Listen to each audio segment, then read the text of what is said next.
Hai Sobat Mimpi Kembara, pagi ini dalam suhu udara yang dingin di pinggiran kota Yogyakarta sekitar pukul 5 pagi di Jalan Kaliurang, Kabupaten Sleman, kami meluncur ke arah utara. Sepanjang Jalan Kaliurang masih sepi dan gelap, lampu jalan dan lampu-lampu rumah di pinggir jalan masih hidup. Kami berencana untuk hunting foto sunrise dengan latar belakang keindahan Gunung Merapi. Tiba di daerah Kali Adem, hari sudah mulai terang. Kami menggunakan mobil kuno Land Rover, tapi masih tetap tangguh double gardan. Udara semakin dingin, apalagi sekarang menjelang kemarau, tetapi kemarau basah karena masih turun hujan. Kabut tipis masih membayang melalui sungai yang bisa dilalui kendaraan. Jalanan mulai menanjak, kondisi jalan tidak bagus. Apa mungkin ada sunrise pada kondisi pagi berkabut dan mendung seperti ini? Jalan ini biasa menjadi rute lavatur Merapi. Apakah teman-teman sudah ada yang pernah merasakan serunya lavatur Merapi? Letusan dahsyat Gunung Merapi di Yogyakarta terjadi pada tanggal 26 Oktober 2010. Letusan ini merupakan yang terbesar dalam beberapa dekade terakhir dan menyebabkan banyak kerusakan serta korban jiwa. Gunung Merapi adalah gunung berapi yang aktif dan telah beberapa kali meletus dalam sejarahnya. Gunung Merapi yang berada di perbatasan Jawa Tengah dan daerah istimewa Yogyakarta, letusan pada tahun 2010 menyebabkan banyak kerusakan di wilayah sekitarnya dan menimbulkan korban jiwa yang cukup besar. Termasuk Mbah Marijan, juru kunci Gunung Merapi. Gunung Merapi sampai sekarang masih berstatus aktif dan berpotensi meletus kembali sewaktu-waktu. Daerah ini adalah salah satu yang berdampak parah akibat letusan Gunung Merapi yang terakhir pada 2010. Kali Kuning, Kali Adem, dan sekitarnya berubah total menjadi lautan batu dan pasir. Padahal dulu sangat asri sekali, banyak pohon yang terbakar pada saat letusan tahun 2010. Pemandangan pertama yang menyambut kami adalah hamparan batu dan pasir galian C.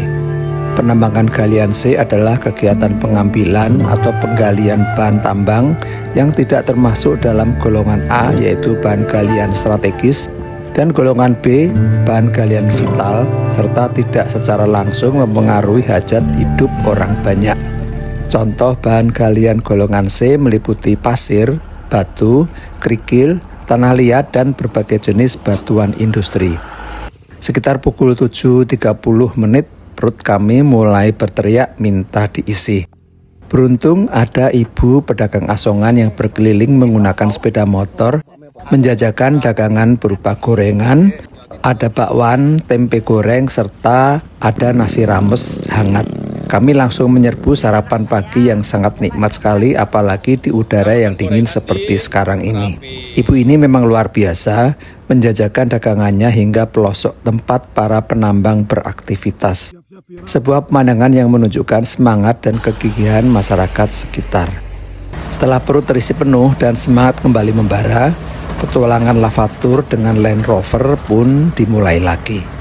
Kami diajak menembus medan-medan menantang, merasakan langsung sensasi bergetar di atas kendaraan tua yang melibas sisa-sisa material erupsi. Pemandu kami juga bercerita banyak tentang sejarah erupsi Merapi dan kisah-kisah di balik keindahan sekaligus keangkeran Gunung Merapi. Aktivitas penambangan pasir tidak hanya di Kabupaten Sleman, daerah istimewa Yogyakarta, tetapi juga di Kabupaten Klaten dan Kabupaten Magelang di Jawa Tengah. Meskipun masih pagi, belasan truk dan pekerja sudah beraksi menciptakan melodi khas pertambangan yang begitu hidup di tengah kesunyian. Sayangnya pagi ini cuaca sedikit mendung, jadi kami tidak bisa menikmati indahnya matahari terbit yang biasanya memancar di ufuk timur. Namun justru karena mendung itulah Gunung Merapi perlahan menampakkan wujudnya yang gagah namun tetap terasa angker. Beberapa kali terlihat asap putih yang masih mengepul dari puncaknya, menjadi pengingat kuat bahwa Merapi adalah salah satu gunung berapi paling aktif di Indonesia. Aktivitas penambangan galian C telah merambah dan merusak kawasan hutan di wilayah Taman Nasional Gunung Merapi. Tidak sekedar dilakukan oleh penambangan manual atau tradisional, Perusakan itu secara intensif dilakukan oleh puluhan alat berat yang setiap hari beroperasi mengeruk pasir dan batu di kawasan ini. Masyarakat sekitar mulai merasakan dampaknya karena pasokan air mereka terganggu. Aktivitas penambangan pasir dan batu itu terpantau telah merambah kawasan hutan Taman Nasional Gunung Merapi sejak tahun 2021. Kegiatan penambangan baik manual maupun dengan alat berat semuanya tetap berdampak pada kerusakan alam. Hal yang membedakan hanyalah laju perusakannya. Sungai-sungai yang berhulu di Gunung Merapi memang diberkahi dengan material vulkanik seperti batu dan pasir yang berkualitas tinggi setiap kali Gunung Merapi erupsi. Maka saat sebagian orang menganggap erupsi Merapi sebagai sebuah bencana, beberapa orang melihatnya sebagai berkah.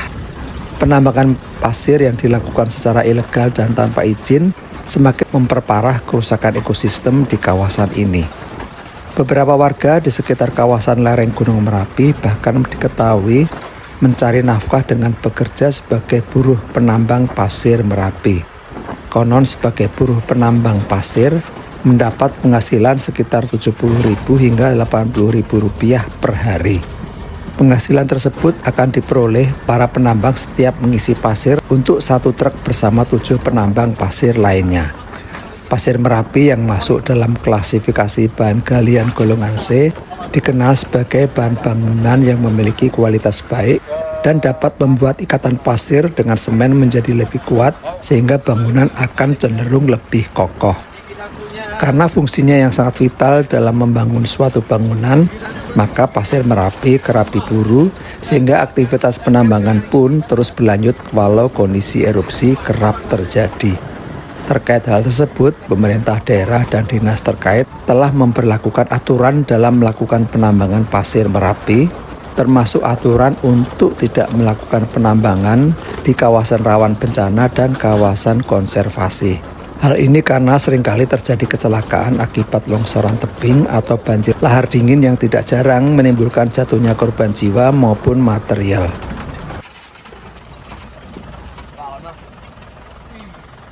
Ini Mitsubishi yang tua nih.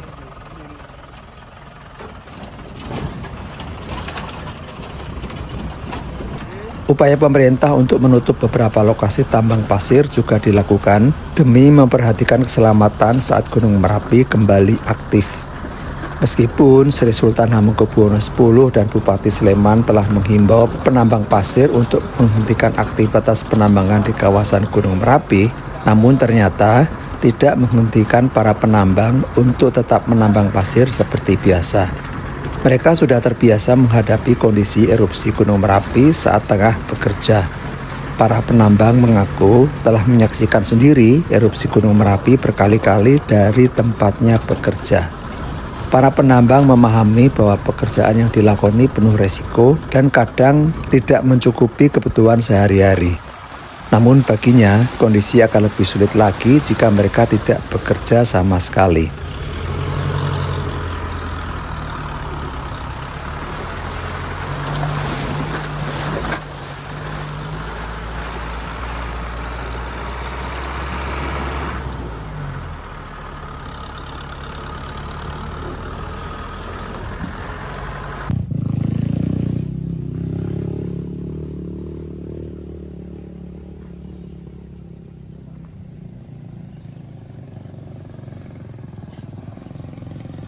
Nggak bisa lewat.